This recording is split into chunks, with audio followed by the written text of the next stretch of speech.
Hey everyone, it's Click Art Reviews, and today we will be taking a look at the Star Wars The Black Series, Jyn Erso. And as always, let's take a quick look at the packaging. On the front it says Star Wars The Black Series. There is a nice display of Jyn Erso, nice picture of Jyn Erso. It says Sergeant Jyn Erso on the bottom. Choking hazard, Hasbro, ages 4+. On the side it says Sergeant Jyn Erso, not much going on the side. On the other side it says Star Wars The Black Series, Jyn Erso. There's a read up right there. If you want to read it, pause it now. On the other side, it just says 22, Sergeant Jyn Erso. Alright, now let's open up this figure and then take a look at it. Alright, now, here we have Jyn Erso opened up and out of the packaging. And I just looked at this figure for a little bit, and I can already tell this is an amazing figure. Alright, so here we have her holding her gun in her trigger hand, and this is a nice pose, really nice pose. Alright, so before we take a look at the articulation and the sculpt, let's first take a look at the accessories. Alright, taking a look at the accessories, it's pretty simple. There are only 3 accessories, but there are only 2 here. Why, you may ask? Because the third accessory is attached to Jyn Erso. This accessory is the holster, the leather holster. I can't say that I like the detail that went into this holster, because there isn't much detail. I mean, it is just a leather holster, and like you don't have to put too much detail into it, but I would have rather had some more paint details. Would have been a little more expensive, but that is fine, because if you want a good figure, you are going to have to pay a pretty penny to get a good figure. And the gun fits in this holster, but I'm going to talk about that later. First, let's talk about this cloak that comes on Jyn Erso. It is soft rubber and like rubberish plastic. It's not hard plastic, which is good because you can get it off the figure fairly easily. You just need to like finagle a little bit and just like wiggle it, and then you can get it off very nicely. And you can put it back on the exact same way. And this gun, it's got okay detail for a small little gun. It's got not that much paint detail though. I would have liked to have some more paint detail on here. And it is not too accurate to the gun she used in the film. It's more squat and like a little shorter. But this is fine for a figure. This gun fits into the holster very nicely. But if you're thinking, put it in like this, wrong. That is not going to work. What you're going to need to do is you're going to need to open this up. Open this tab here. This little buckle thing. And then you put the gun in there. And then you just put this strap right over there and peg it back into this hole. And there you go. The gun is secure in there and it won't fall out. See, I'm trying to get it out right now, but it's not falling out. And this is pretty nice, and I'll show you how to put this hood back on. You have to push it and then it gets back on there. I'm not going to have this hood on for the review, so I'm just going to take it off. And you see it's pretty hard to take this off. You really need to struggle and finagle, but in the end it does come off.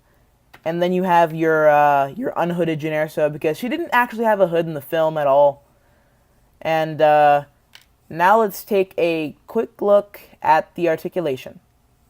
Alright, this figure's head goes 360, goes up and down. It does not go too far side to side. I don't know why. I would have rather had it go side to side. The arms go up and down. They bend at the elbow. It has a wrist swivel. The wrists move up and down. They do not move from side to side though, which is a big thing on this figure. They don't move from side to side. It's got a nice chest swivel. It doesn't have a waist swivel. I would have rather had a waist swivel. It does not have a waist swivel. It has a thigh. Well, yeah, that's a thigh swivel. And the knee joint goes in and out, up and down, etc. It does have a thigh swivel. I thought it wouldn't have a thigh swivel just because of how tight the joints are, but you have to play with it a little bit in order for it to work. The boot goes up and down. The foot also has an ankle pivot, Optimus Prime's favorite ankle pivot. And that is it for the articulation of the figure. Now let's take a look at the details. Look at the details. You have some really nice paint detail on this figure. Better than I expected from a Black Series figure. It's really nice. I like it. It's pretty cool. This is a nice figure. It's easily posable, and the detail on the jacket is outstanding. I really like what Hasbro did with this. The sculpting is incredible. I didn't even notice the stuff she had on in the film, but Hasbro really did capture this in the figure, and I think that's really nice. Captured a little bun on the back, and the hair. The hair is nice. The hair goes down these little points, which I really like. And there are these pockets here, which have nice detail. The jacket doesn't have that much paint detail, but it's acceptable. There's a nice stripe that goes all the way down there. There's little notches carefully sculpted in there, which I really like. The wrinkles are sculpted in there very nicely. And the pants have this very, very, very nice kind of cotton-ish look. Even though they're not made of cotton, I do like the cotton-ish look that the pants have. It just gives the figure a good feel, good texture. And the belt buckle, it is removable, but I wouldn't try to do it for fear of breaking it. If you want to keep this figure in nice condition, I wouldn't recommend you break the buckle. So that's it for the articulation. Now let's take a look at the scale and let's compare it. Alright, now taking a look at the face detail, just pop this head off really quick. Can you pop it off? Wait, I don't think you can pop the head off. Wow. So the paint is definitely very visible on the neck, which I would have rather it been like molded in like the face. But the face detail is incredible. I wouldn't say this is dead on Felicity Jones, but it looks very much like Felicity Jones. Like, it's almost uncanny. It looks a lot like Felicity Jones. They got the nose on point, the lips on point, the shape of the face as well. The eyes are a bit sleepy, but otherwise, it's incredible. Alright, this figure stands at about just 6 inches tall. Now here's Jyn Erso next to my Black Series Kylo Ren. Now this Kylo Ren figure towers over Jyn Erso. Jyn Erso is pretty tiny.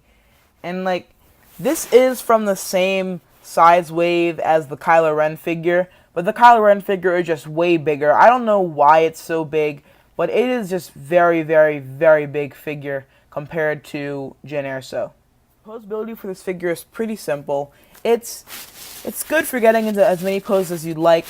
Not for like a cocking the head to the side, because you cannot do that with the head. It just doesn't do that. It goes up and down, of course, but you cannot cock it to the side. So you can do it in some pretty good poses, like, I don't know, like doing this. It's not a lot of poses you could do. It's okay for posability. I wouldn't recommend using ACBA with this, but if you really want to, because this is the only Jyn Erso figure that we have. I mean, we have another variant of this, but that's really it. It doesn't have any difference in articulation or anything. So ACBA, I would give it like a 7 out of 10 for ACBA. And on a scale of 1 to 10 for the entire figure, this is like an 8 for me, because I like the detail, I like the articulation, I don't like the neck movement, and I feel like there should have been a little more paint detail, but otherwise it's pretty good, so that's why I'm giving this an 8.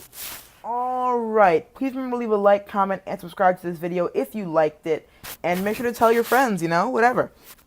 My Instagram page is ClickArtReviews. It's got the same name as my YouTube channel, and I'll see you guys in the next video. Bye-bye.